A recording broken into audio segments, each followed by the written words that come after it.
Very much a round of applause to Refile for the video. I would like to request the ES of ATAF to come and give brief remarks before the soft launch of the handbook. Round of applause to him. Thank you. Good morning, everyone. I'm not on the program, but I wanted to say this. This particular publication, I want to pay a very special tribute to Professor Fani van Zyl, because he's the one who invited ATAF to participate in this. It was his project, it was his grant, it was all his, and he said to me, called me and said to me, I don't want to do this without ATAF. This is an African project, it's an African agenda. This cannot be something that I do that gets filed in a university library only. And that selflessness and engaging with us and making it a broader agenda from something that was actually yours is highly appreciated, and I'd like all of us just to acknowledge that generosity. And then also thank you to Ezra for participating in the publication. I don't think we begin to realize the impact of some of the regulations that's coming. There's COP28. The EU is pushing a very strong anti-fossil fuel agenda, long between 2050 where the targets are. Africa's mineral resources is highly linked to fossil fuel and fossil energy. And the implications are huge in terms of the adjustments that we must make. And so using tax, as this publication says, using the environmental taxes simply as a revenue source is not sustainable. It must be about changing behavior and changing the shape of the economy. And therefore this publication is very important. So thank you for the work. Thank you very much, ES. Once again, a round of applause to him. And I would now kindly request our distinguished guest to launch the handbook led by our ES.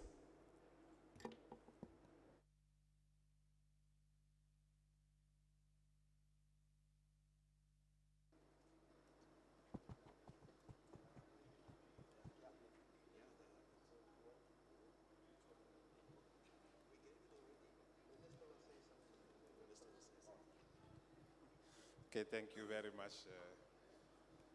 ES.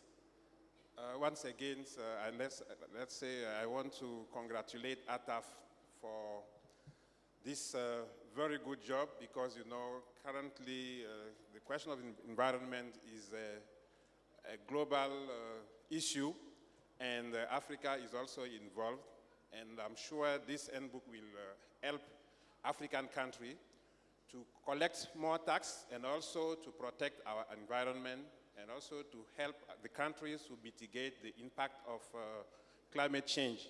This is very important, and I'm very happy to be part of this event today with ATAF to launch this handbook.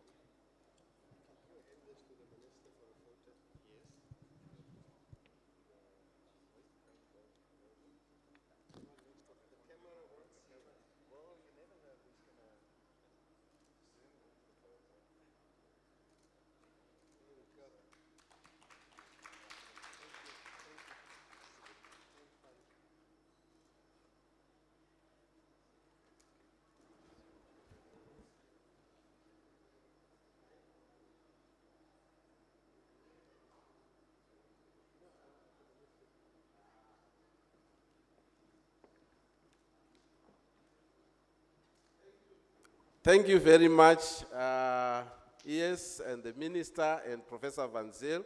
Once again, a round of applause to them as I hand over to the chair. Over to you, Chair.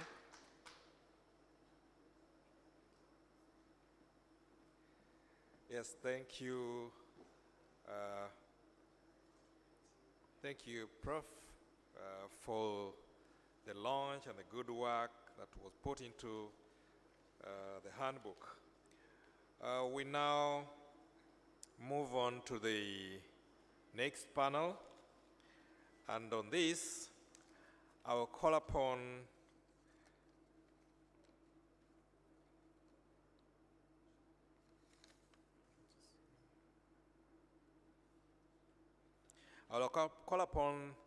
the chairperson of the next panel, Dr. Ida Opok Mensah, to come on stage.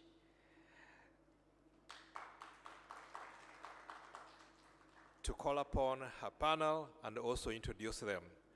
Doctor, you're most welcome. The stage is all yours.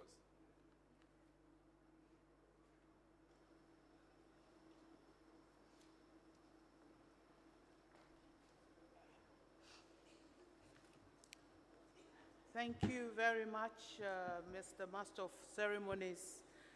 Good morning, everybody, and apologies, I'm coming down with a slight cold, so excuse my, my sniffing and sniveling and everything. But let me welcome you to this policy dialogue, which is looking at technology and revenue mobilization in Africa. We're examining the progress, the prospects, and the limitations.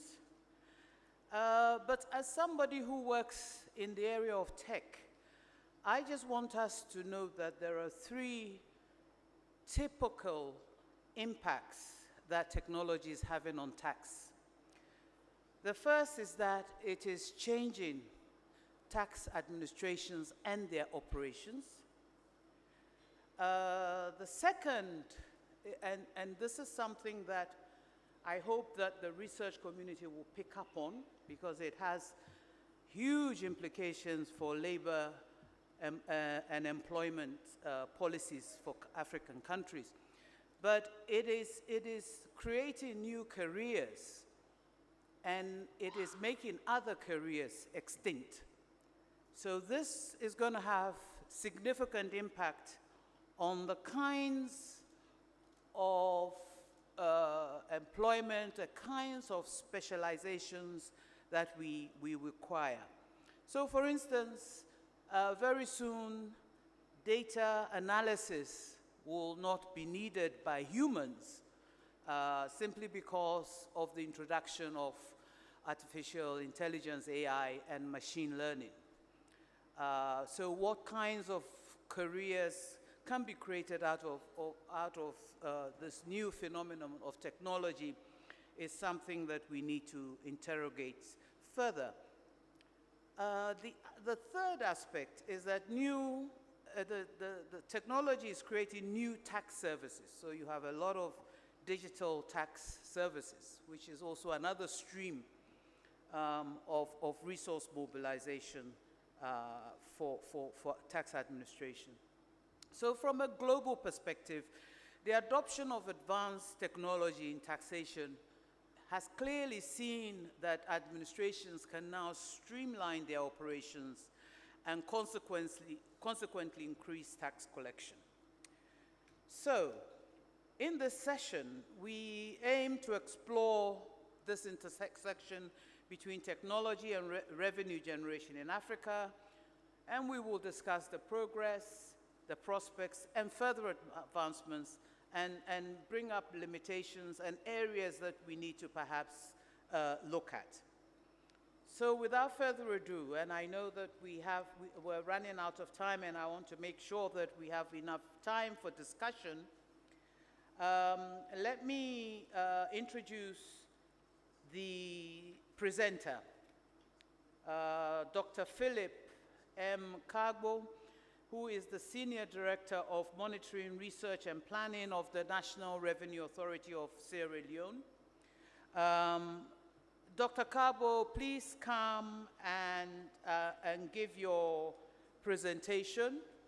And then from there on, I'll introduce the panelists who will pick up on from your presentation.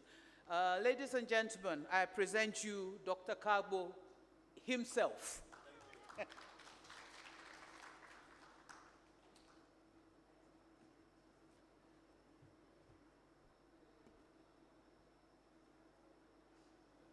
Okay.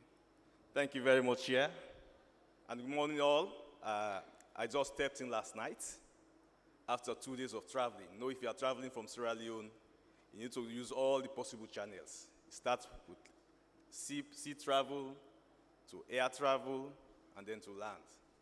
So thank you very much. So talking about technology and revenue mobilization in Africa, the progress, prospects, and limitations. These are very important topic, I believe. But then, given the time, I'll see as much as how much I'll present. And I know the technocrats will be here, the IT specialists. They'll be here to answer all of your questions. So talking about the progress of technology adoption for revenue mobilization in Africa.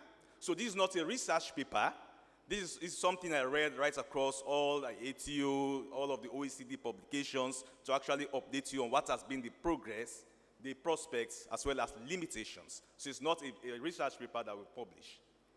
And so starting first with the importance of digitalization. I don't think I need to say much about the importance of digitalization or digital transformation or technology adoption because this is something common across the continent. It's obvious that with digital transformation or digitalization, you'll be able to promote real-time cooperation. But very importantly, it also creates room for information management because you have abundance of data that you can now better manage. But also, one important thing about digitalization is that it improves revenue efficiency as well as effectiveness, which, of course, if you now have abundance of data, you're able to now interact with systems, you're able to integrate with systems, and they'll be able to see how much you can save time as well as cost in terms of compliance management. And that's why digitalization is important for enhancing compliance. But also, it provides opportunities for increasing revenue mobilization because from compliance enhancement, obviously, you see how much revenue you're able to generate from better detection of non-compliance. And then, but also the important part is on reducing taxpayer burden. So what has been the progress? What has been the progress so far? Again, here I'll just talk about the areas where there has been some level of progress in terms of digital transformation or technology adoption in the continent. So starting first with digital identity, all right? So of course, with digital identity, it has like 3 stages. First, you have to identify who the taxpayer is. So the taxpayer sends some form of identification, whether in the form of a national identification number, or in the form of a taxpayer identification number, or in the form of some biometric marker, such as voice, where you can have retina or even fingerprints. But then after the taxpayer has done all of that, the tax administration now needs to authenticate, needs to verify and confirm the information that has been sent before generally you give authorization to that. And so we have seen several countries in Africa where digital identity has actually been automated or it has actually been integrated to some extent. But also we have taxpayer touch points. This is another area where there has been some major progress in terms of technology adoption or digital transformation. Take, for instance, integrated tax administration systems, for which these ones kind of automate income tax as well as goods and services tax, or others who call it VAT, value-added tax. So it does not only automate that, but also integrate that. So I have at least a single profile of the taxpayer. And so with these systems, we have now seen how there is some level of online taxpayer registration, there is some form of online filing, and even online payments of taxes. We're also seeing data management and analytics in all of this system. There's some automation of audit and enforcement functions, as well as accounting and then reporting. And several countries, of course, have actually implemented ATAF, as we call us. Some will give you different names. And then there are several vendors here who are actually implementing them across the continent or even globally. CGI, Capgemini, Crown Agents, Alvara, several of them have implemented in several African countries. But not only in terms of taxpayer touch points, not only ITAS, we also have Asikoda.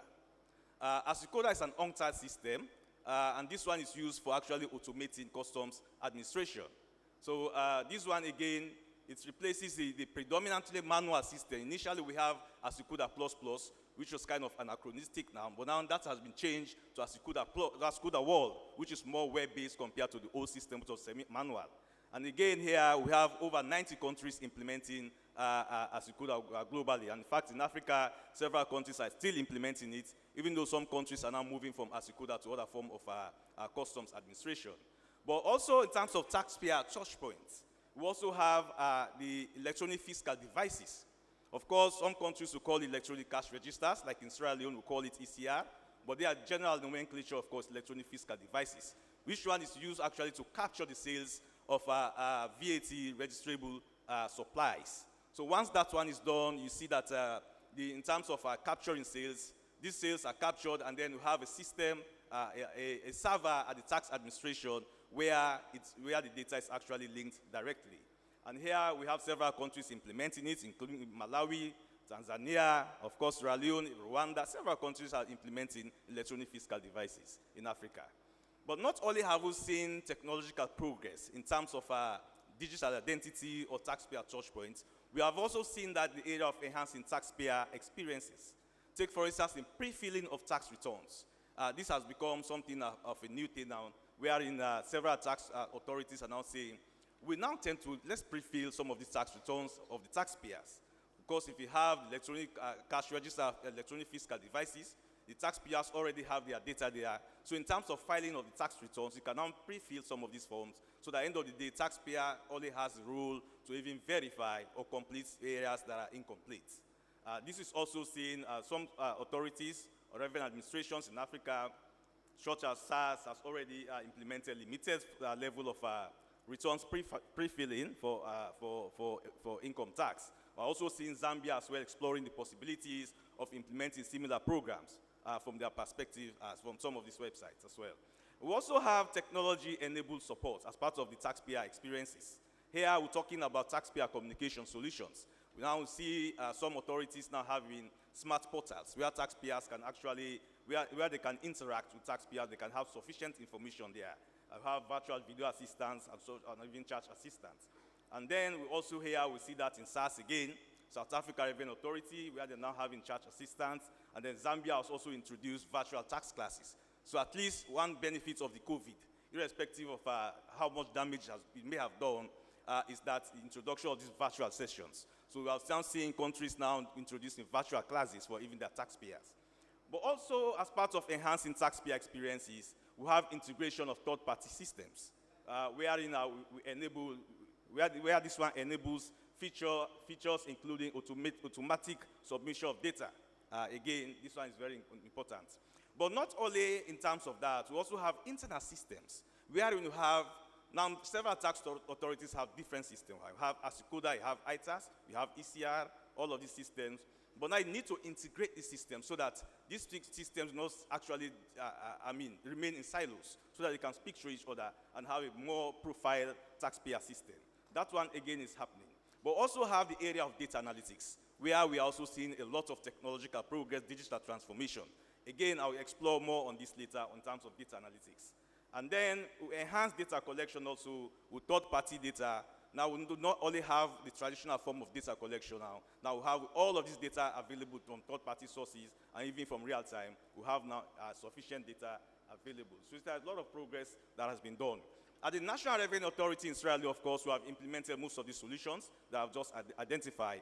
ITAS, we have implemented it because it enables online registration of taxpayers, online filing of returns, and electronic taxpayer. But of course, when I come to the challenges, we realize that for some of these systems that are implemented, some of the functional modules are still not completely implemented. You may have implemented taxpayer outward related solutions, but the management related solutions are usually challenged. We have also introduced the ECR for VAT declaration, as I've explained. The Asikuda world as well for custom declaration, to the extent that even since 2019, to the extent that not only have we just done it for custom declaration, we introduced some specific features in the Asikuda world to make it more useful or to bring more efficiency. To the extent that we introduced SMS messages in the Asikuda world so that the clearing and forward the agent will not only be deceitful in terms of what they present to the consignee.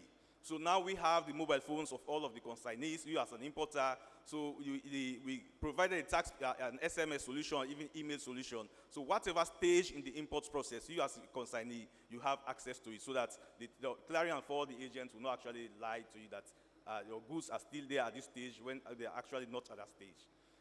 We have also implemented mobile payment apps as well for SMEs, and then also, which is similar to the ECR, to NTR. And then we are now digitalized registration for informal taxpayers. Again, here we use CAPI, that is the computer-assisted personal interviewing techniques, to actually register them when we are doing our block registration system. And then we are now working on actually digitalizing tax education and communication. This is work in progress, and so very soon we complete that. Of course, other countries in Africa where a lot of technological solutions have improved, I'll talk about that later. We will see ATAF has also launched a guide actually on enhancing efficiency of ICT systems, as this is very important for us. South Africa, Mauritius, Kenya, Sierra Leone, of course, several countries where there has been a lot of technological progress. But I'll come to the more of details there. So coming back to the prospects, but even before the prospects, if you look at the ATU 2022 publication, which is our own very publication, because ATU is ours, it's Africa's, actually. We collect the data, we input the data in the portal, we validate the data, and we actually do the publication. So that's why this is our own very publication, and we are very much proud of the ATU. And I'm sure it was launched a few days ago. I was not here then, but I'm sure that was launched. If you look at from what the ATU has actually analyzed, there's a separate chapter, chapter 7, that talks about digital transformation. You can see how much we have gone in terms of ATU countries in Africa. And particularly in electronic filing of returns, we are talking about 83.87, almost 84% of tax administrations now talking about doing electronic filing of returns, which is very good for us. And also in terms of online payments. Online payment can be both in terms of using banks, which is partly online, but now when you have a dedicated taxpayer online system portal for actually payment, that becomes a full online payment system. Again, a lot of progress has been made on this. In terms of mobile payments, at least over 2/3 of ATU tax administrations are actually implementing mobile payments in terms of payment of taxes. Also call centers, in terms of track responses. Again, we have over half of our administrations having done that. In terms of website management, as to manage taxpayer services, over 60% of our administrations have done that. Also in the area of enterprise risk policy, a very high proportion, as well as corporate electronic register. So these are all areas where a lot of progress has been done in Africa today. Okay. But then, within the next few years, there are areas of prospects, which I think this is where the focus has to be now. So countries who haven't yet done a lot in terms of the other things that other countries have done in terms of digital transformation, you still have to do them. But then, even some countries have already been at that level. They are now going towards artificial intelligence, blockchain technology, as well as big data and machine learning. Just now, the chair was talking about artificial intelligence, wherein now machines are being trained to actually do predictive analysis. They can emulate human intelligence. At least we cannot be using, hopefully we will not be focused on using AI to write essays. We're using AIs on something that's more important to actually help us in digitalization of our tax administration. It can be very useful to do predictive analysis, to predict high-risk individuals, identify them. So that's why it's important for all these elections. Again, we are seeing 2 countries, at least in Africa, both SARS, 2 administrations, SARS as well as Kenya Revenue Authority, where they have now included the use of AI as part of their strategic objectives. Even in Sierra Leone, we are exploring the possibility of working with the Korean customs to actually use artificial intelligence to actually to curb technical smuggling, to identify misclassification under declaration at customs. Again, blockchain technology is another area, as you can see, is very good in actually being a secure data transmission as a solution, which is very good for us as well. And this is an area where I think people have to also explore. Yeah, we have seen it in cryptocurrencies, and so therefore this will be very useful for actually identifying declarations submitted with errors, and so forth and so forth. But the area of big data and machine learning is an area we need to explore more, because this is an area where I think we have to do more. Machine learning, of course, we have both the 2 sets, of course, but then one can do predictive analysis, and then we have the other as well. But on big data, if you look at the plethora, or if you look at the abundance of data available to Africa today, with all the systems we have, in terms of the Asikuda, or you have systems in ITAS, or internal solutions similar to ITAS, there's abundance of data in our administration. So there's the volume of data, there's a variety of data, and so there's the velocity of data. So all of this data are available. How much are we making use of this data? So focusing on big data analytics is very important. So what do we mean when we say most African countries are now strengthening the area of data analytics? First, if you want to say you're strengthening data analytics administration, you have to talk about building and operating a data warehouse system. Or we're also now seeing countries even doing a data lab. I've seen in Uganda, I was part of the team of experts actually contracted by UNIWIDA to evaluate their DRN program in Africa. And we are actually struck by the story of Uganda. They are now using not only a data warehouse, they now have a data lab. And this data lab implies the data is even now available to the public to use. So it saves them not only does it help in research, promoting research, but also it saves them the possibility of the ad hoc requests from everywhere for data. So the data are available to the public. But probably our colleagues from Uganda will explore more here, because I would need to know whether in the case of taxpayer confidentiality, the data available to the public, is it the one that actually that shows the individual taxpayer information, or is it only the aggregate data that's available to the public? Because this is important for us to know. And so since several countries in Africa, we're having a data warehouse system where it serves as a central repository for all of this data, from where data analytics units or departments or statistical department can now mine their data to do further analysis. But also involves setting up a data analytics unit. For some countries, of course, they have it as a department, but at least it's good to have a centralized data analytics unit that can serve all of the institutions' tax administration. But also involves building capacity in data analytics. If you really want to strengthen data analytics function, you also have to build the capacity, because you have to use as well advanced data analytics tools and packages. There are abundance of these packages. We have R, we have Tableau, we have Python. A lot of these things are being used these days. Have I done? So I was just talking about the countries that are doing very well in terms of data analytics, having some of these systems. So South Africa, Kenya, even Nigeria, Rwanda, Zambia, and I was just talking about Uganda as well, where they have the data lab, which I'm sure South Africa also has something that has data, because UNIWIDA's role in building the data lab in Uganda also came from some motivation they had from their work in South Africa. And then what also remains as a prospect for us in the continent in terms of improving our technological adoption is the fact that there's availability of internationally developed tools and frameworks for assessing digitalization of revenue administrations. Take, for instance, the TADAT. Within the TADAT also, it has 9 performance outcomes. But within that TADAT, there are also digital transformation-related attributes or variables that you can also use to assess your level of digital transformation within an administration. It was launched in 2015, and so most countries are now doing TADAT. But also have the medium-term revenue strategy, MTRS. This was launched in 2016 by the IMF. Here again, we have tax system reforms, which people can also add there to actually do your assessment of your technological progress. But also have Tax Diamond. This one also is a World Bank solution, a framework that they use to actually assess both customs and the tax in terms of their development implementation or administration implementation. But one important aspect of the Tax Diamond, they have an ICT section there, which can also use to assess your level of ICT. In Sierra Leone, we have just done a Diamond assessment with the World Bank for customs. And there we did the special ICT aspect, which helped us to actually implement several solutions in the development of the MTRS, the Medium-Term Revenue Development Strategy. We also have the IMF's ISURA. Again, this one, not only IMF. Just 2 weeks ago, we were in Mauritius to actually have a workshop on ISURA. 43 African countries participated in this ISURA. Again, in this ISURA, we have Form G, one of the online forms, Form G. It has a special area that has to talk about innovations. It also talks about automating taxpayer channels, communication channels. So these are all areas, once you do that, you'll also be able to see how much you have done in terms of your digital transformation. ATAF's ATU, I think I just explained that. If you go to chapter 7 of the 2022 ATAF's ATU, you see all what they have done in terms of how we have assessed at the level of digital transformation within the continent. And lastly, in terms of that, is the OECD's tax administration maturity models. We have DTMM, the digital transformation maturity models. Here again, we have 5 maturity levels, from emerging to progressing, to establish, to leading, to the last one that we call aspiring.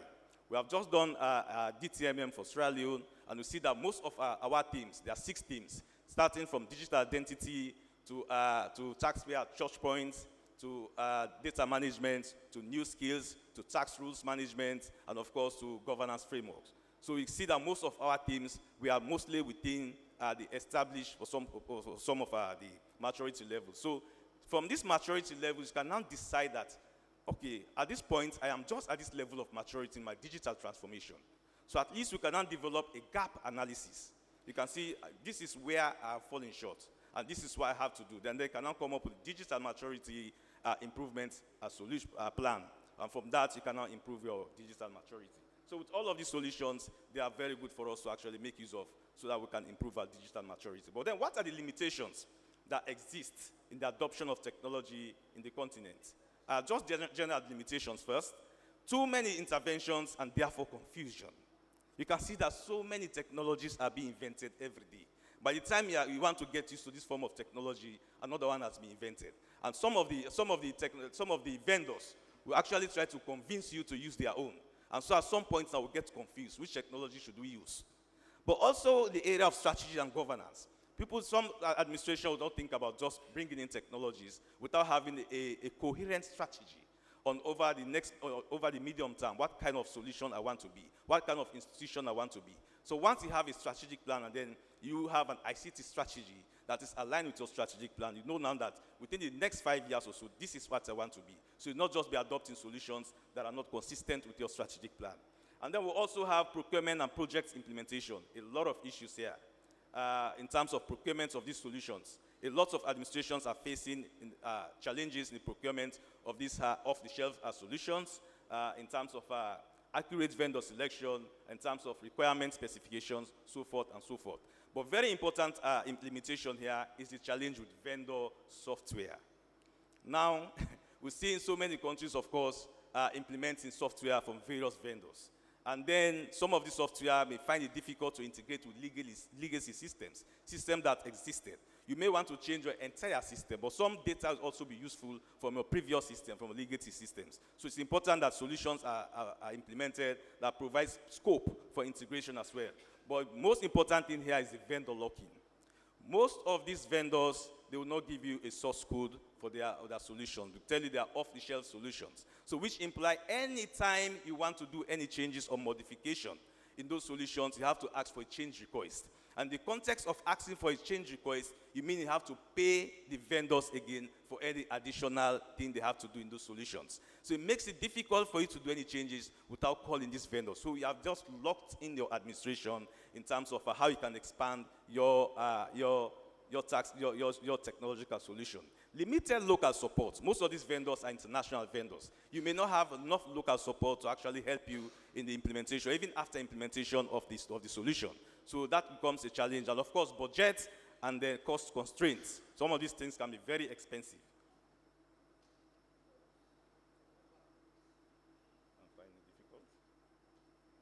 Okay, well, as the chair said, I need to wrap up, so which implies I wanted to talk about a case study of a research of a paper we did led by Giovanni here, Giovanni Ochiari, myself, as well as Doris Okolo, as former Commissioner General of Uganda Revenue Authority, where we had a case study of Sierra Leone and then Uganda in terms of experience in adopting ITAS. So the motivation actually was for us to see how other countries can learn from experiences from implementation of ITAS. But because of time, I will not bother to go through all of that paper. But the paper is an ICTD working paper 148. I encourage you to actually go and read that paper because it will be very useful. In terms of the scope, we just looked at Sierra Leone and then Sierra Leone as well as Uganda. We had some parallels in terms of planning, in terms of procurement, in terms of the implementation process, change management, timing issues, a lot of issues that came out from that paper. But because of time again, I will not. So there were differences between the two countries in terms of procurement, piloting, upgrade, and MDAs. There were important policy relevance that we thought Africa could learn from this research that we actually did. In terms of change management, how important change management is for both the staff, but also the taxpayers themselves. In terms of conducting study tours to learn, timeline, as well as sequencing. I'm wrapping up, please.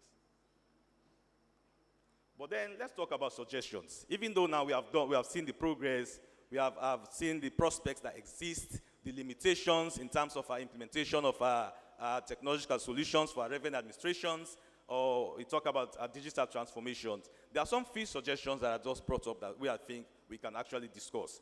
Of course, we should continue as a continent to continue to embrace technological systems for sustainable revenue mobilization. During the context of the COVID, in the period where there were lockdowns, where there are issues with people actually interacting, those administrations that had access to most of these systems, they could continue doing most of their work because they had a system. There was no need about a social interaction problem there. So technology is the way forward for building resilience in tax administration. But also there's need for a holistic IT strategy and e-governance. People should not just be bringing technologies in their administrations just ad hoc. There should be a holistic IT strategy. But internally developed ICT system, I think that, to me, that's the focus here. Instead of focusing on vendor-related off-the-shelf systems that will give us issues with vendor lock-in, issues of source code, limitations in terms of how you can expand the solution, the way forward now is for us to actually develop our own solutions internally. We have now got the experience in implementation of these ITAs and other solutions that are vendor-related. So with that, I think most countries should now focus on how they can develop their own systems so that there will be no issue of vendor lock-in. You're able to expand on how you want to actually improve on your solution with limited implementation. At the moment, I realized in Sierra Leone we have just implemented the Finance Act 2013. We wanted to now configure the policy measures in the ITAs. But then, because we do not have the sufficient ICT capacity, we have to call again on the vendor. And they have requested for us to pay huge amounts just for them to configure the system. So if we have developed our own system, we do not need to call on these vendors. And we also have a strong ICT capacity. That's also an area. So therefore, ICT capacity, building ICT capacity is very crucial. I know it's very difficult to actually retain them. But incentivizing them, they will say they are professionals. Others will also say economists, we are professionals. Accountants, we are also professionals. Why should you give a special remuneration to ICT staff? We are also professional. But given the fact that we are going towards technological transformation, it's important that we prioritize them. The focus on data analytics, I've said it already. And then lastly, to strengthen security of technological solutions. Particularly if we want to go towards building our own systems. The security of these systems is very critical in terms of cyber security and other issues. I know there's an expert that's coming to say more on cyber security, which is very important for us. So thank you very much, as I have to manage time.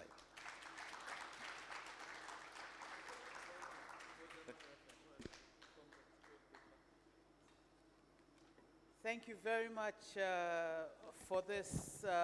It has all the elements for a very, very interesting discussion. Thank you. I picked up on so many things, but in the interest of time, I think I'll give a chance, Dr. Kagbo, to call on the panelists who will come and discuss the elements of your paper. But I do think that your paper should be shared because it has so many interesting insights. I like particularly the areas of progress that you talk about, the limitations, obviously, the whole issue of security, and the capacity. And this is one of the things that has been my worry in Africa, is that we have a great propensity to adopt technology, but we don't necessarily adapt it, nor do we generate it. And that has always been a source of worry for me in terms of our ability. We don't produce technology. That is a big worry, and technology is very expensive. So without further ado, let me introduce the panelists.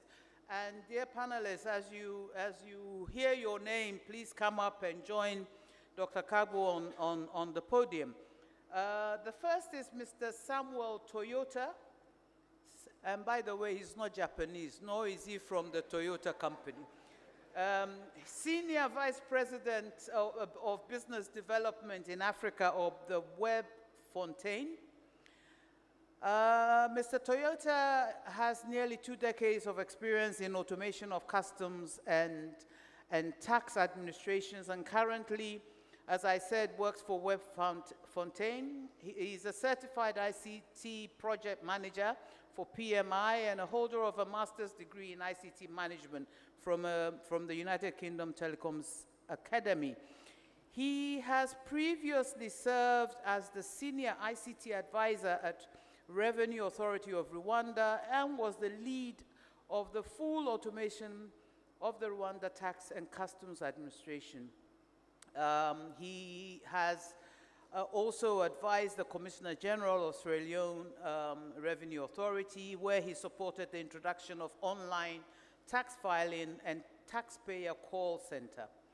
In the Republic of Togo, he was the ICT lead during the formation period of Togo Revenue Authority. And I can go on and on and on. Your reputation is even bigger than that of the Toyota, the vehicle. So, ladies and gentlemen, please, a big round of applause for our panelists, our first panelist. And as you can see, ICT is becoming very critical, and you see him in an advisory capacity in a few African countries on ICT, and this is, and the Ghana Revenue Authority are actually in demand of more ICT personnel than tax people. So, good. My second panelist, and please, Mr. Mawana, Kawelo Mawana, has over 30 years experience working as a customs and trade expert in the regional and continental economic integration initiatives in Africa. During his service in Customs Administration, he held the position of Director Customs Technical Services in the Customs and Excise Department at the inception of the Eswatini Revenue Service in 2011. For 3 years before joining UNCTAD, Mr. Mawana was engaged in, as a senior expert, rules of origin at the AU in Addis Ababa. He facilitated the AU member states drafting and negotiations of rules of origin for the African Continental Free Trade, AFCFTA. Currently, he's Program Management Officer at UNCTAD on the ASCUDA program since September 2019, leading a project within the COMESA Trade Facilitation Program. He will assume the position of Regional Coordinator for UNCTAD's ASCUDA program in the East and Southern Africa region. Ladies and gentlemen, please help me welcome Mr. Mawana to the podium. And just as a footnote, in 2008, the UN Economic Commission, where I worked, we were actually supporting UNCTAD when they created ASCUDA. And we were building capacity of African customs officials on that because UNCTAD was very worried that Africa uptake on ASCUDA was very limited. And I'm so glad that further down the line, this is something that is becoming very commonplace. My third panelist is Honorable Dr. Adam Mambi, Judge, High Court of Tanzania and Head of Research, Law Reform Commission of Tanzania. He is an expert on cybersecurity, and I should know because I did some work with him on cybersecurity in Seychelles, or he did some work for me on cybersecurity in Seychelles. He's an expert on legal issues on e-taxation, cybercrime, digital evidence, data protection, and worked for the UN, as I had just alluded to, on policy and laws on cybersecurity, e-commerce. He's a visiting lecturer in various universities across the continent. So please help me to welcome Judge. So let me start by asking, putting some questions to you, Mr. Toyota. And seriously, you have to tell us where this name Toyota came from. And maybe you can give us a gift, a Toyota vehicle. at the center of automation of Rwanda Revenue Authority and the processes associated with it. I have two specific questions for you. And I'm sure this process happened during Rwanda's Niki 1 and Niki 2. And I was head of that department that did the Niki for Rwanda as a result. So what were the key lessons or considerations that you think other revenue administrations in the process of automation of their business processes should learn from the Rwanda Revenue Authority and your experience? So that's my first question. We need a oh, you have a microphone. Okay. Hello. Thank you. Niki 1, Niki 2. Professor Clement? Professor Clement, you was our consultant. Yeah. Okay, all right. When you talk about Niki 1, Niki 2, it's all about Professor Clement. Yes. All right. Yeah. Lesson learned, they are always important. But most important is to see how we can apply them in the context, because the lesson learned from Rwanda might not be exactly the same lesson learned for other countries. That's why I'll try to distance myself from particular country, because as you have seen then my bio, I've worked in Sierra Leone, Togo, and as of now I'm working with various countries across the continent. So I'll put them in perspective of the global African perspective. There we can talk about technology. Not African, because I've even went up to South Pacific, Vanuatu and Fiji. You find they have similar challenges as us. One, technology is evolutive, it's dynamic, moves. So the challenges I used to have the year 2000, when I started the implementation of Rwanda Revenue Authority automation, they are quite different from the challenges of today. That's why today when you talk about challenges, we are talking about evolution. What is the evolution of today? Is AI, machine learning. So, and there are some, if I can tell countries, initially we used to work on making sure that we have at least computers, things like that. But today, it's no longer an issue. Even these are computer, mobile phones. Yeah. So, and that time there was no those computers. So, lesson number one, technology is evolutive. We need to move on as things are and work and catch them at that particular moment.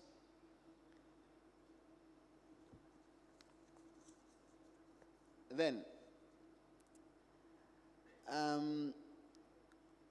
another big challenge is called finance. Financing is not evolutive, is there all the time. Dr. Kago, my colleague here in Sierra Leone, because I worked there for more than 3 years, when I was there, we were talking about financing. Most of my work I was doing there is to defend their solution to the donors. They need to invest.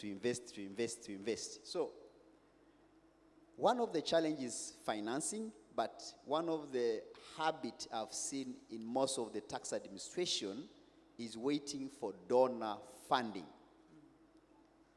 That culture should cease and look for innovative ways. There is an innovative way, easy, there. You can see it working in other private sector. When an investor comes to develop a mobile money financial application, he doesn't need money from World Bank. He just comes. As there is an incentive or transaction, there is a transaction fee, and that transaction fee makes the source of financing. So BOT should be largely considered. transaction fee. Those things are very important because you cannot always say donor, donor, donor, donor. So it's something we need also to change. Very important aspect of technology is how do we adopt technology, even financing, even what all aspects we are talking about, people are resisting to technology, whatever, ABCD, all it will zero down on vision of the country. Thank you very much to involving about Nikki 1, Nikki 2. Nikki 1, Nikki 2 is the Rwandan information and communication strategy it was for Vision 20 when there was 1, 2, 3, 4 to make all the 20 years, 5 years, 5 years, 5 years to make 20 years. So vision is very important to have a global, a national strategy whereby now I'll come to answer the next question using the Nikki because the next question was about integration. So without a holistic national plan, integration will always fail. And so can I ask you about integration then? Yeah. Which is the second question. Exactly. Yeah. So, but the vision should be national and have a national leader. So, without hesitating, we know all African politics. The leader of the country is the president or the king for Morocco. So if the president is involved, number one in the country involved, everything will move. That's very key, vital.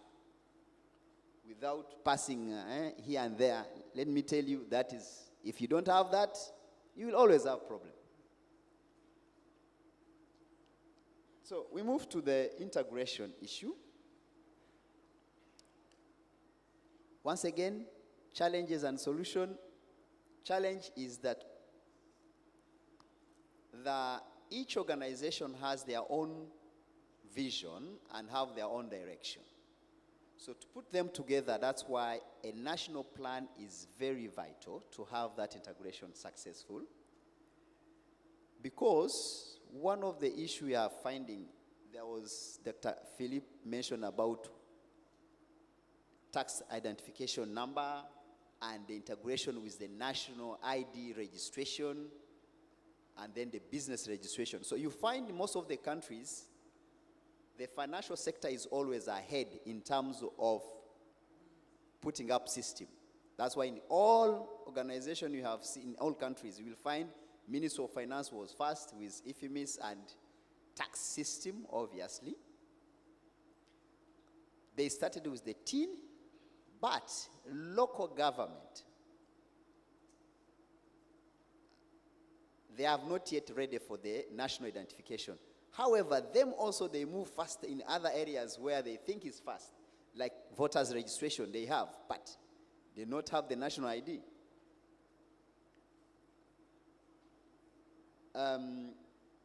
I think those are the key issues about integration. Should be national, holistic viewed. Others will come along that plan. Thank you. Thank you very much. Thank you, Mr. Toyota. Please, a round of applause for him.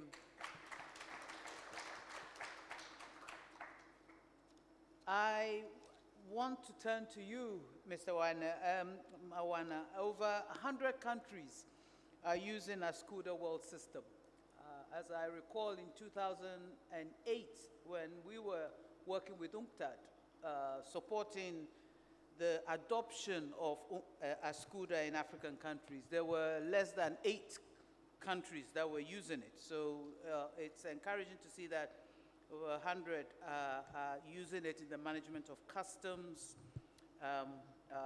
and very important in terms of trade facilitation. So there are now new discussions on how similar systems can be developed for domestic tax purposes. Based on your experience with the ASCUDA World System, what, in your view, needs to be done to develop a similar system for domestic tax mobilization. I think it's working. Yeah. Okay, thank you very much, moderator, and good morning to everyone. I would like to start by thanking ATAF for inviting us, the UNCTAD regional office. We're a regional office based in Lusaka for the East and Southern African countries, which is mainly the Anglophone countries. Our Francophone countries are coordinated from Geneva, but we cover the whole of Africa. So to answer the question, what can be done, I think I will need to give a brief outline of what ASCUDA has achieved so far in Africa and the rest of the world. As indicated by the moderator, we are operating in more than 100 countries. It's actually 102 countries as of today. And the mandate to UNCTAD was to do this for international trade. So that gives us the scope of where we can go. So those who are not seeing much of UNCTAD in domestic taxis is because our current mandate was crafted 42 years ago for us to develop a system for statistical purposes in West Africa. So when we talk about ASCUDA, we actually say it originated in Africa because we started around 1981 in West Africa. So today, 42 years later, you find in Africa alone, we've got more than 40 countries using ASCUDA. And with the AFCFTA, which is the latest flagship project on the continent, 37 of the 46 state parties, those who have ratified the AFCFTA, 80% of them are users of ASCUDA. So that will tell us how far this project or this program has assisted the African countries. And to come to that question, we need to appreciate the methodology that the UN is using, because UNCTAD is just an agency under the UN. The approach is, just picking on what our presenter was putting as challenges and limitations. In UNCTAD, there are two major interventions. The first intervention is that with ASCUDA World, the countries are given the source code. That's a major breakthrough because with a source code, the countries are then given sufficient capacity to sustain the ASCUDA system. So in our case, I installed ASCUDA World in Eswatini in 2016. I don't recall them calling us for any problems because when we install ASCUDA over 24 months, 80% of the time is meant to build capacity in the national team. And the national team will be the ICT people and the business people. So that has ensured that countries can sustain the system on their own. Only when there are major upgrades would they call us in to just assist and we pull out. So the question now is, can the same system be done in the domestic taxis side?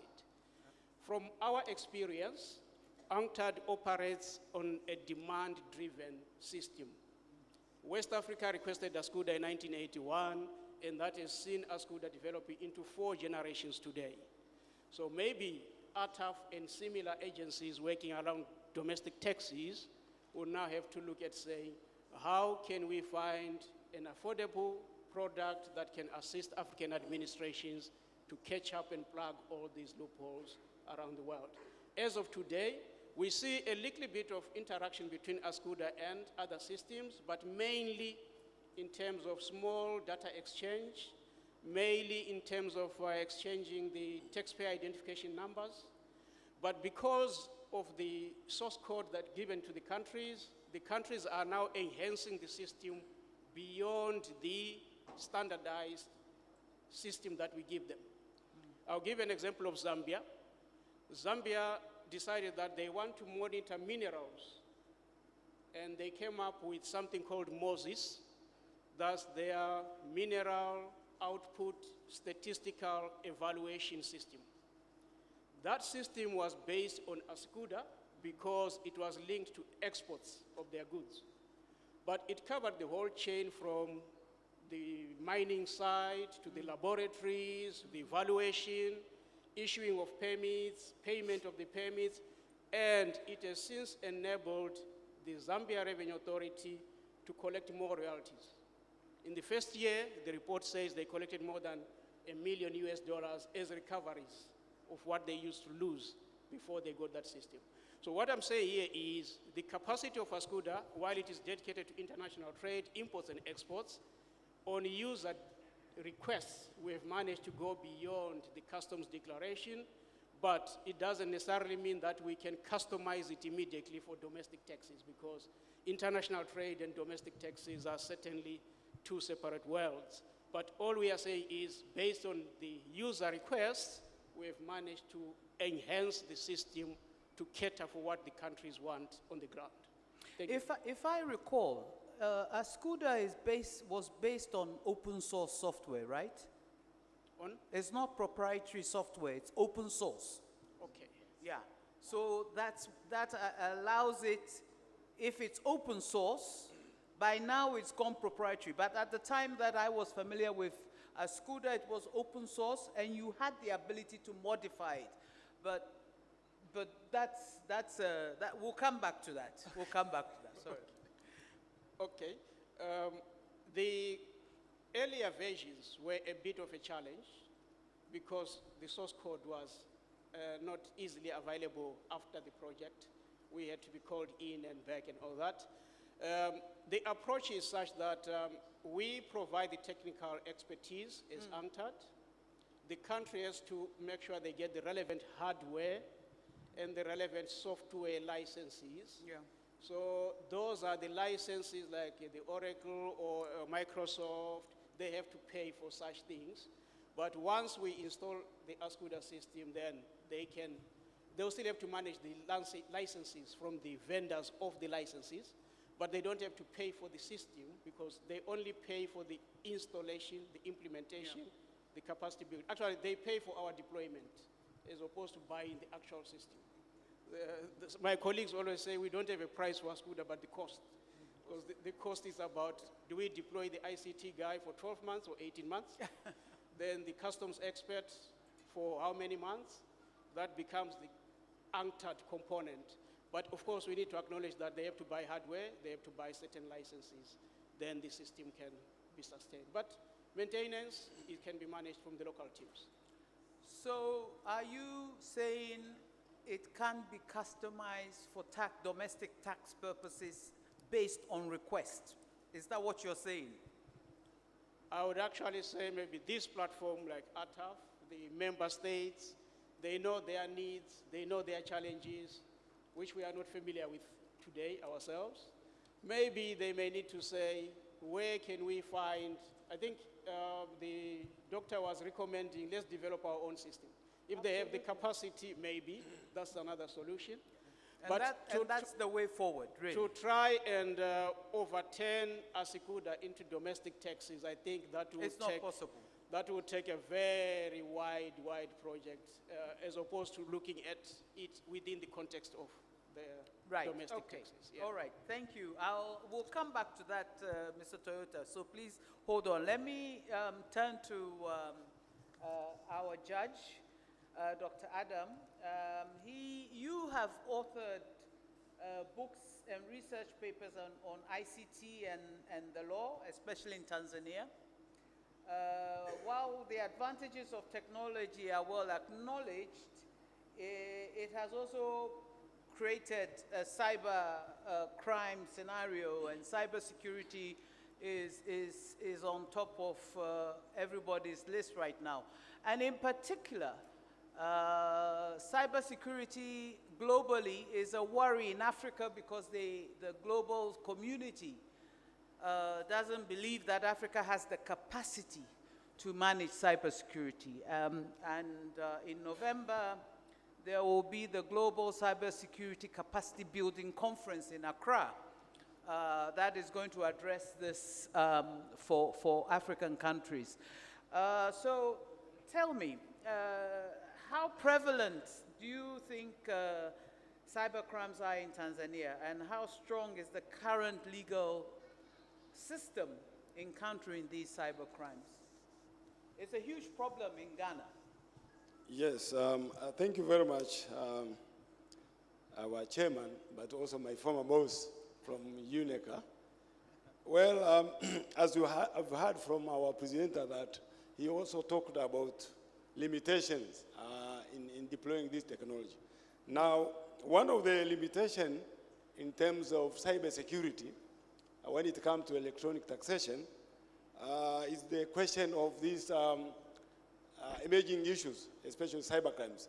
And the common cybercrimes, as far as electronic taxation are concerned, I think the most common one is hacking or illegal access to computer systems. That's a very common one.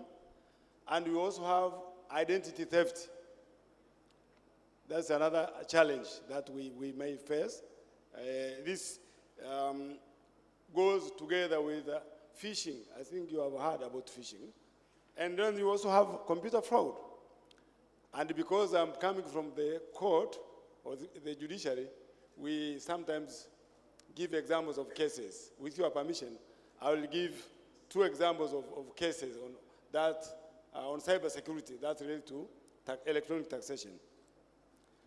And this is hacking, so you can listen carefully. I will not mention the name of revenue authority that was attacked or the country. The names are withheld. Now, in one of the revenue authorities, some hackers, were the taxpayers, were able to access the revenue authority's computer system by obtaining usernames and password of the tax collectors, okay? Taxpayers, without the user's permission. You see? Now, utilizing this information, one of the hackers was called JN. He assumed the identities of the Commissioner for Tax Assessment. Yeah? And of the Revenue Authority, allowing him to make assessment changes. Can you imagine that? For himself, his girlfriend, and his friend. So he managed to change, he made changes of the amount of tax due of 44 taxpayers. 44 taxpayers. So that is the case. So what happened? The police, cybercrime units were able to identify this criminal. But he was not in that country. He was in another country. So you see, that's another challenge. Now, what could be the possible charges for this person? Does the law cover that one? One of the charges, you can say hacking or illegal access to the computer system. I will give an example of our law. Computer fraud, conspiracy, offenses against information security. So you see, that's the challenge. For your permission, the last case study, I will also give you another case study, which is very interesting. And this is another, it's almost related. In one of the tax authority within Africa, an employee, now this is an employee of the tax authority, Mr. X from country XY was able to access the Z Revenue Authority computer system by obtaining usernames and passwords without the user's permission. So what he did, now utilizing this information, he assumed the identity of the system administrator of that tax authority, tax assessment officer, so allowing him to make taxation for his friends. Now, somebody who was supposed to pay USD 150,000, now he was able now to pay only 50,000. You see that one? And again, there was another, his friend was supposed to pay US dollar 20,000, but she ended up with zero tax. So that's the challenge we are facing. Again, this person was also charged with hacking, but he was not in that country. He was in another country. So that's the challenge of legal system, because these are the 2 countries with different legal systems. Now, coming to Tanzania, we have the specific law that deals with cybercrime. That is the Cybercrimes Act of 2015. This is the union law, because you have 2 small countries, mainland Tanzania and Zanzibar Island, of which we are going to visit that island tomorrow. So this is the union law which applies to both 2 countries. The interesting thing with that act, it only have, out of 29 provisions of the law, only 4 provisions are relevant on electronic taxation. Only 4 provisions. So that's the challenge. And not only that, even I was looking there with the laws from other countries, like Ghana, you have, how do you call that law? I saw the Cyber Security Act from Ghana. I've also seen the Cyber Computer Misuse Act from Uganda. I've also seen the law from Kenya, Zambia, South Africa. All have similar provisions. You can't find more than 5 provisions that deals with electronic taxation, misuse of electronic taxation. So that's my small research I did. Thank you very much. Thank you, Judge. I also would like to point out that there is an AU Convention on Cybersecurity. Yes. Which countries need to perhaps look at and ratify. But the whole idea of this AU Convention was so that countries can adapt to it and get their legal systems geared towards it. So as somebody working in the High Court, you might want to refer to it. I can send it to you. Thank you very much. Yeah, I know that there is a AU Cyber Security Convention, Yeah. and one of the aspects there you come across with the Cybercrime Convention, provision, data protection, and even electronic commerce. Yeah. So if all countries adopt that convention, I think the question of jurisdiction will be catered for. Yeah. But at international level, we have UNCTAD here. I think we also need to have an international framework, that is a convention that will address all these issues at international. Because so far, we don't have an international convention on cybercrime at international level. We only have the one, it's called Council of Europe Convention on Cyber Crimes. But at UN level, still we don't have. Yeah. Yeah, thank you very much. All right. Well, there's also the capacity issue, and I'll give you more details on the conference that is looking at capacity, cybersecurity capacity in Africa. Thank you And very I'll much. pass that on to you. Thank you very much. So thank you. Let me open this up before we come back to the panel for their final comments. But let me open it up to the delegates, to the floor. Please raise your hand. I hope the mics are available. Yes, sir. Can someone get to the mic? Oh, there's a mic here.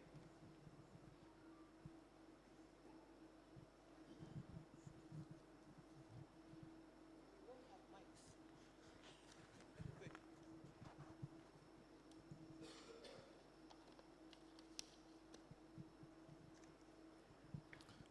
Thank you. Mine is not a question, but I just want to respond to the first speaker. My name is Joseph Okello, and I'm from Uganda. You asked about how we are managing the research lab and providing data.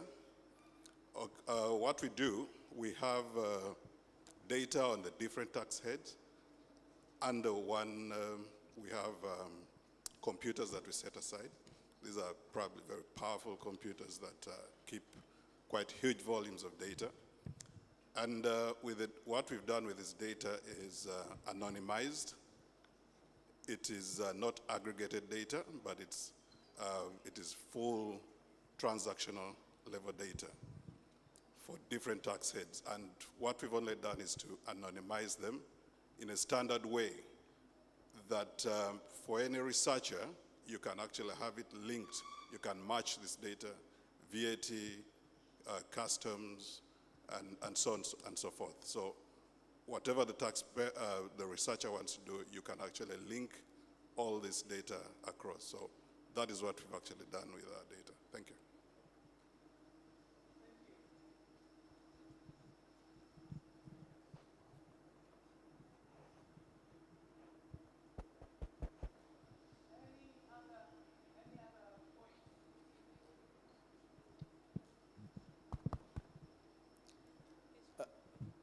Yes, madam. Oh, sir, sorry. Yeah, thank you. My name is Joseph from Tanzania Revenue Authority, working at the Institute of Tax Administration. I think the presenter just mentioned a lot of challenges which are facing this sector. But there are also issues that we have seen that the private sector is very ahead in terms of automation of their processes, their businesses. And normally the government is lagging behind, and especially the revenue authorities. We have seen countries that at least the revenue authorities are doing fine, but generally the government is lagging behind. Like Tanzania, we have the IGA. The IGA is the electronic government, which foresees all the automation of the process in the government. But still, we have also the small traders. We might call them the informal sectors, but they are not really informal sectors, but some of them, they are formalized. They are also lagging behind. While we have the revenue authorities moving forward in terms of automation, and we have the big businesses also automating their systems. But how do we bring in the small traders, because they are also required to file their returns automatically on the systems. But we are just leaving them behind. Probably we can also get the experience of Rwanda in these terms. We know Rwanda is a small country, but we have big countries like Tanzania, Kenya, and others. How do we go to make sure that these also small traders are taken on board? Thank you. Okay, thank you. Please take notes of that. Any other? Yes, sir. Yeah, okay. So thank you. I want to thank the presenter and the panelists for a wonderful job. I also want to just quickly say that, as the presenter mentioned, that it's good that Africans begin to develop our own solution in terms of technology to avoid what some people refer to as vendor capture, where the vendor captures the technology and it becomes difficult for you to kind of adapt it or kind of modify it to actually suit your situation. So I think I would say with every sense of pride that currently Nigeria has a solution that is homegrown, is developed by even a staff of the Revenue Authority that's has been running now for 3 years thereabouts, and this has of course seen revenue growth, growing from where it was to a new heights.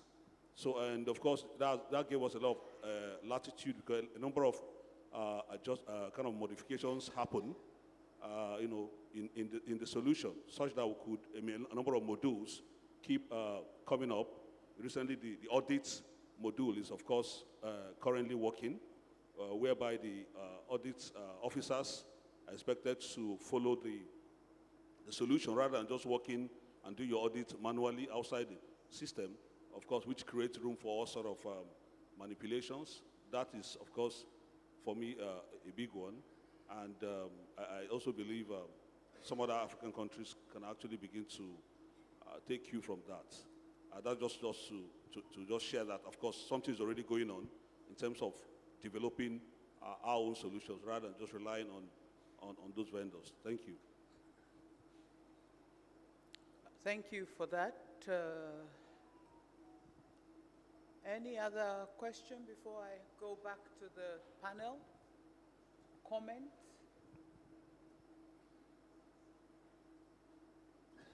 Okay. Thank you. It's not a question, but it's just a comment. I'm Eli from Institute of Tax Administration, Tanzania. We have seen in most of the African countries, rather than the problem of the systems, but also we have the problem, most of our systems are not integrated. So you might find out we have the customs perspectives, we have the domestic revenue administrations.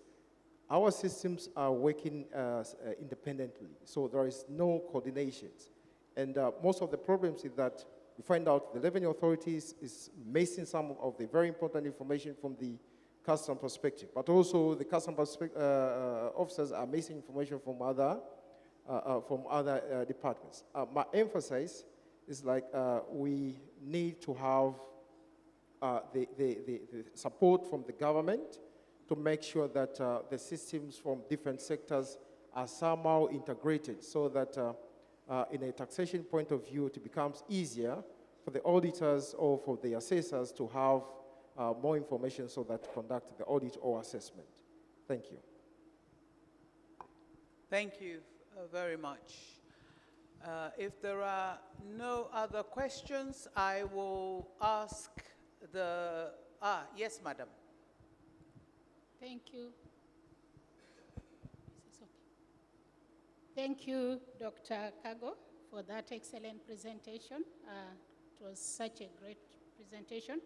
Just a few comments. Once again, I'm called Sarah Chelangat from the Uganda Revenue Authority. I did my presentation yesterday. These are just my comments to supplement what other people in the panel have already submitted. Specifically for IT, what we note is that as we look towards supporting the SMEs, as my colleague from TRA was submitting, the tax systems and specifically the tax laws must also be simplified.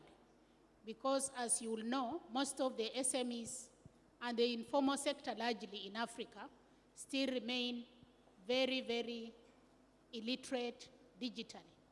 So we are looking at a simplified tax policy which will facilitate their compliance, and also the IT systems should be as easy as possible, because you will not expect somebody in downtown to start going to log into your system and navigating all the different Excel returns to fill up the return. So in Uganda, we are looking at rental tax and presumptive tax, this tax for the small and medium tax, small taxpayers, the informal sector, people who don't keep records, as being very, very simple returns that the payment should be attached to the return, and that a taxpayer should be able to use a phone to just pay that tax. And this phone doesn't even have to be a smartphone. So that level of simplicity is what digitalization should be looking at, so that we are able to cover both the small and micro taxpayers, just the same way we are covering the large taxpayers who are with systems and can integrate very easily with our systems. The other one which we have also in digitalization is the ability for us as Africa to focus more on homegrown IT solutions, IT systems, for purposes of sustainability, and two, to be able to use our own resources to do these homegrown solutions. But the challenge we have there is staff retention or talent retention. Many of the IT talents are very scarce, and if they are there, they won't really stay. Government doesn't pay a very good salary, and so retention becomes a very big problem. IT, on the other hand, IT is also capital intensive. But how do we convince our governments to focus on this as an investment? Because for IT really, in any revenue authority, is a given, because without IT, we need to invest in good systems, we need to upgrade, we need to ensure that cyber security is on top of the agenda. All these are things that will facilitate revenue mobilization and make it very easy for us to collect this revenue that is much needed for the continent. Thank you so much. I submit. Thank you very much, Madam Commissioner. Let me go back to the panel. We don't have much time. Judge, can I start with you? You speak the last and wrap up. If you could react to the comments from the floor, I give you 2 minutes. Thank you very much. What I've heard from the last speaker, that as far as policies and laws are concerned, we need to have simplified policies and laws to attract SMEs. I think I agree with you. The question of capacity building is very important. Addressing cyber security is very, very important. I think that's a very important issue that we need to address at the regional level. Not only at the national level, we need to address those issues at regional level. Thank you very much. Okay, next please. Yes, thank you very much. I think what I've heard, there was a question about the challenges of accommodating the small enterprises. I think on the domestic taxes, the commissioner has already talked about the initiatives. I note that there are similar initiatives on cross-border traders. We have our young men, our young women, and trying to cross the borders. I note that in EAC and COMESA, there is, even in SADC, there is a simplified trade regime. The challenge we are noting there is there hasn't been much automation to support that regime. So there will be need for people to look at how can that be done. In other situations, we already know that airlines can submit manifest in advance of cargo arriving or even passengers arriving. And at COMESA, I've noted that there is discussion about how can we have advanced passenger and cargo manifest for people using buses, because the majority of our people are crossing the borders using buses. So those are some of the initiatives that may need to be looked at, and technology needs to be ridden on to say, how can that support us? The last point is, technology is a change to what we were doing 30, 40 years ago. Therefore, there is need for very strong change management, because in some instances, we still have an online system like Ascuda World, but you'll be surprised how many papers are still being filed and exchanged within the same office that has got an online system. So there is need to really go for change management and capacity building at the same time so that the technology is fully optimized. Thank you very much. Thank you. Yes, Mr. Toyota. I think you have a lot to unpack there. Huh? No, go on. Okay, I have a lot, but I'll just pack them in few words. There was a question asked about why can't we have a Sikuda similar system in the domestic taxes. The reason is very simple. I make it simple. You know, customs is cross-border, is country to country. So there is an international effort towards customs, and they have WCO. WCO has created a number of standardized system, even though manual. I can say they have HS code, they have harmonized coding for all the product, which is not present in the domestic taxes. They have customs union, where we don't have domestic, it is not possible to have domestic tax union. So that's the only reason. This, they have advanced because there is international effort and they have standardized. And domestic, it is individual countries struggle to make their own system. Juste pour les intérêts de nos amis francophones, mes amis, mes collègues de la Togo, Côte d'Ivoire, autres pays, la question, il y avait une question qui a été posée. Pourquoi on ne peut pas avoir le système similaire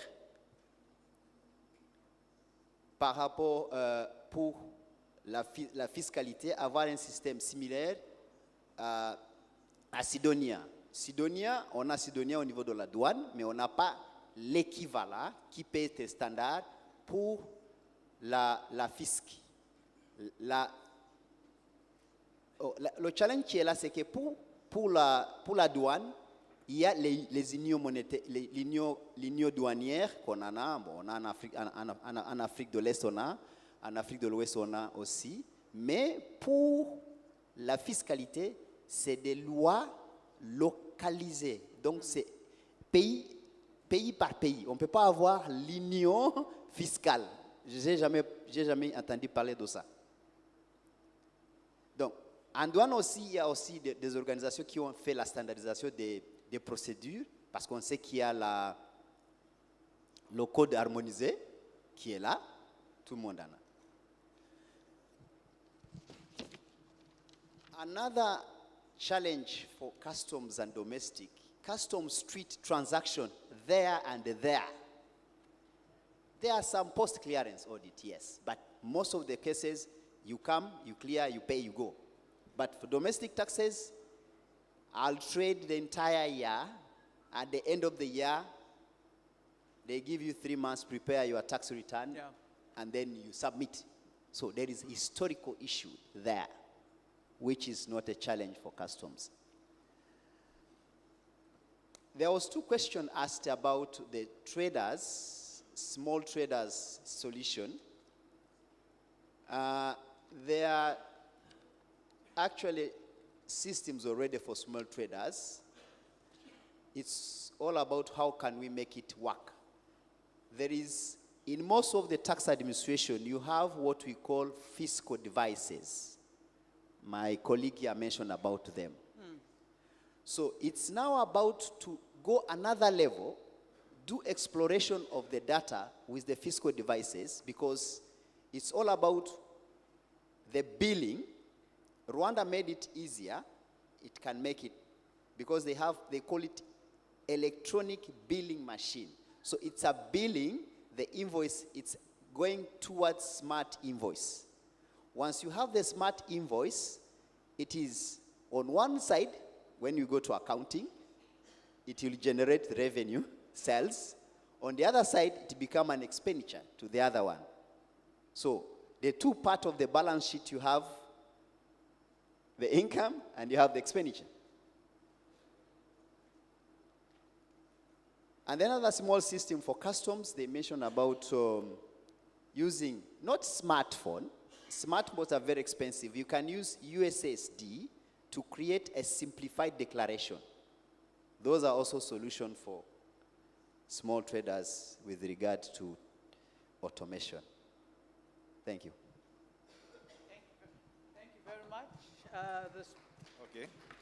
So let me also add that. Let me first thank Uganda for giving more emphasis on the data lab at Uganda. So this is very good. And also thank you also for adding something on the trader. So again, back on the trader issue. In Sierra Leone, as Sam Tuta is saying, the Asikuda that we developed, we had different forms of declarations. So for smaller traders, those who are passing through the borders, the land borders, we have a smaller declaration, a simpler declaration designed for them, and then automated in the Asikuda. So that form of declaration is different from the declaration you see for the seaports. It's also different from the declaration you see for the airport. So we catered for all of these things so that at least the smaller traders passing through the land borders will also be catered for. But also in the mobile payments, online mobile payments, or mobile payment being done by taxpayers, for some tax administration, they have M declarations. So it's not only the payment aspects, there is some form of M declaration. As Sam Toyota is also saying, for countries like Rwanda, I think Zambia as well, they now in the electronic fiscal devices, they are now catered for PIT. And PIT is mostly like for this personal income tax, these sole traders pay that. So by catering for PIT in the EBM, it's not only now VAT, they are now catered for PIT. So you're also kind of catering for these smaller traders. And I know what is happening here. You are right to say that tax administrations are ahead when it comes to automation. In most of our countries, even for other MDAs, we are ahead of the other countries when it comes to other MDAs in terms of automation. And so for third-party data sources, for interface of third-party data sources to our systems, it becomes a challenge because we have already automated as a revenue authority, but then the other people who want also third-party data sources are yet to automate. And this is where I think it's very important, as somebody said, to see governments also coming to ensure we have a national agenda for automation. Nigeria gave us an example that they are now developing internal solutions. As you said, this is the way forward. I think there are several other countries as well. I think Rwanda, I think Ghana also developing their internal solutions. So this is fine. So thank you very much for that. So, Madam Chair, I would just want to say Africa has made a lot of progress in terms of technological adoption, in terms of digital transformation. And so there's a lot more for us to do if you can leverage from artificial intelligence, blockchain technologies, big data analytics, but as well as make use of these systems that are available, the frameworks that are available for assessing digital maturity, so that we can also come up with solutions on how we can improve our digital maturity. Thank you very much. Okay, thank you very much. We still have a bit of time, so I will come back to the floor for more questions, but I also wanted to just ask these 2 questions.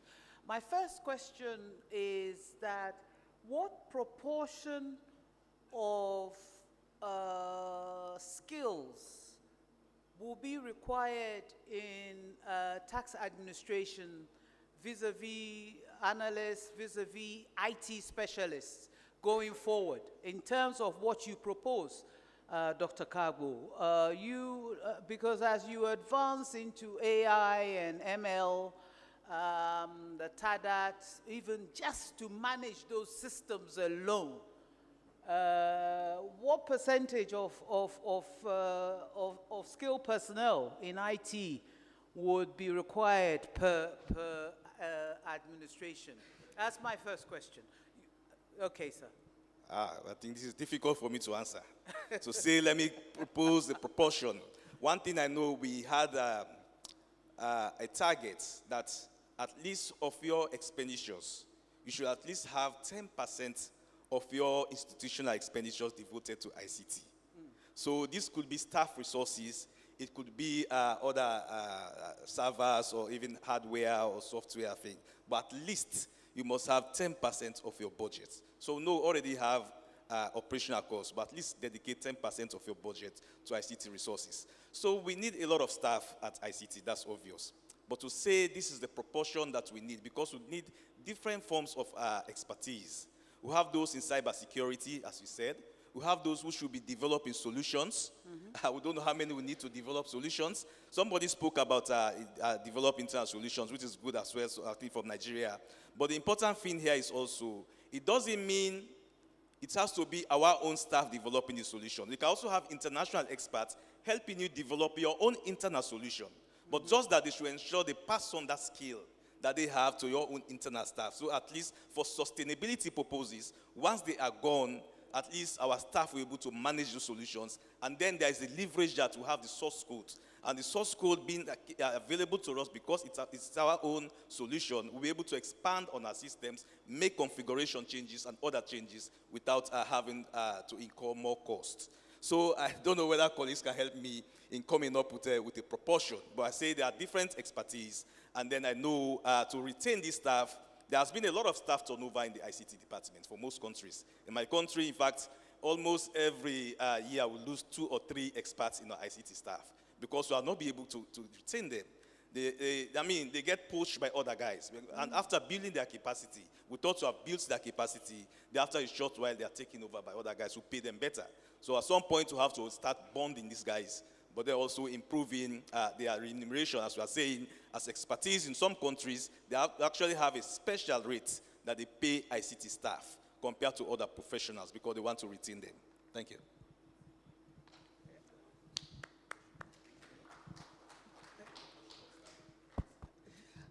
The question about skills, staff, ICT, I remember in 2002 there, we did a study tour to Sweden as Revenue Authority, Rwanda. We found the proportion was around 60% of the staff was ICT. But now, it's not that the 60%, all of them, they were doing ICT work, but in the recruitment of even tax auditor, customs officers, they target those who have the ICT background. So we cannot just focus on recruiting ICT to do ICT, but you need to recruit other profession within the tax administration with the proper IT skills. That's the solution which is ultimate, which can work for long term. Thank you. Do you have a comment on that, or? Okay, thank you, Chair. Very quickly. In our case, actually, for the last 3 years, we've been asking the countries to tell us how many people they are deploying to maintain the Asikuda system. But that was limited to the maintenance of the system. So we cannot use that to measure for the whole organization. Yeah. Thank you. Judge? Very quickly, please. Thank you very much. I think to me is also very important. Capacity building is very important to our IT professions, not only IT professions, even the law enforcers, like the police officers, the judiciary, investigators. That's very important. Thank you. Thank you very much. I thought we had more time and I could come back to the floor, but we've exhausted our time. So, ladies and gentlemen, please help me in thanking our excellent presenter and excellent panelists. For me, two takeaways. ICT capacity in tax administration is key. ICT capacity both in systems and in staff. Second, the tax administration's capacity to use the wider ICT.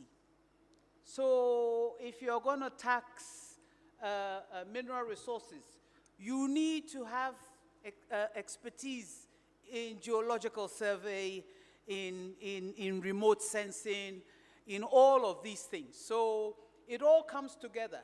For now, we have concentrated on the systems, the computers, and have you, but we should be reminded that that capacity, that technological capacity of managing natural resources and being able to manage the tax revenue from that is also equally critical as well. Thank you very much.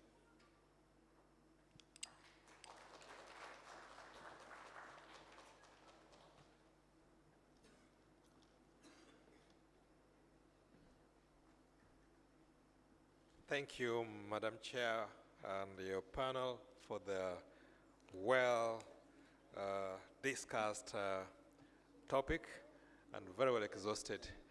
Now, we also have a token for each one of you, and for that matter, I call upon Mr. Ahmed Sadat from Zanzibar Revenue Authority to be able to give a token to our presenters, and I will start with, let me just wait for him to get on stage. Mr. Ahmed Sadat is the Director of Research at the Zanzibar Revenue Authority.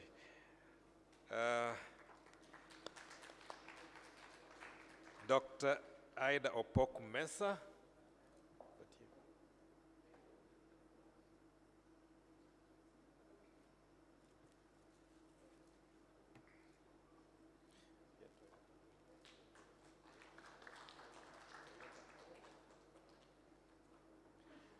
Mr. Samuel Toyota.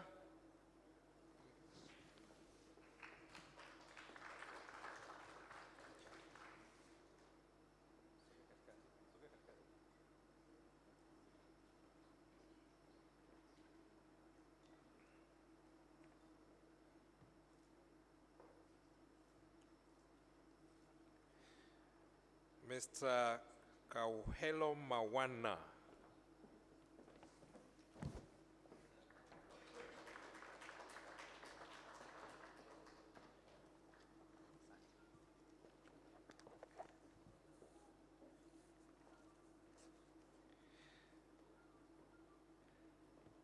Honorable Dr. Adam Mambi.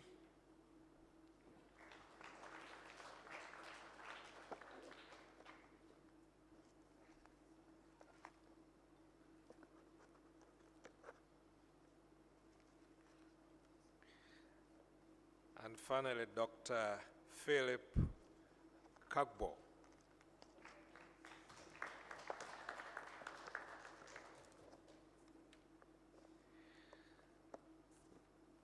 I request that we all rise up and take a picture with our mementos. Mr. Sadat will remain on the stage and take a picture with them.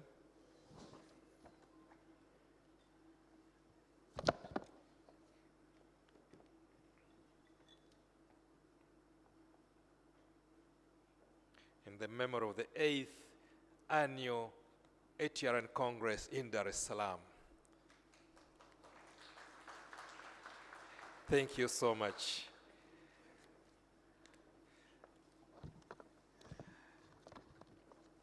Ladies and gentlemen, after this panel session, We'll now break for lunch. And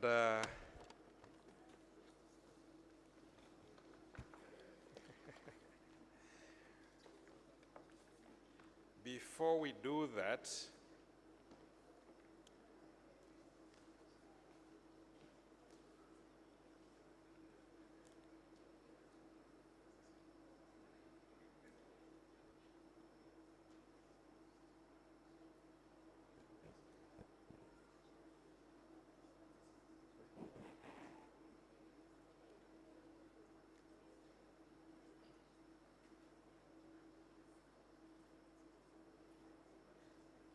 just a second, some consultation.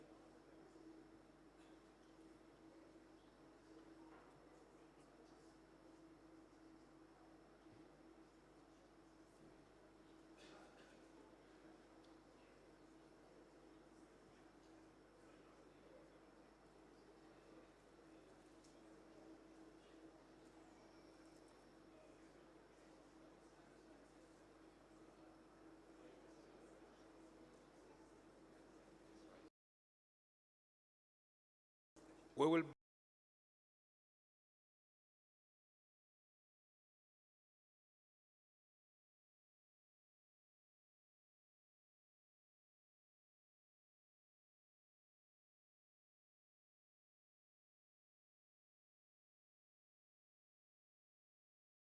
of the best researchers presented, and finally, the closing ceremony. So we need to, if possible, we utilize at least 45 minutes. Will that be possible? Give me a promise. Will that be possible? Okay, let's go for it. I believe everybody has got their coupons, and lunch is served at the same place, first floor, and for that matter, you're kindly invited to have your lunch. But ensure that we use only 45 minutes so that we come back and settle for the final session. Thank you so much.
Gideon. Sure.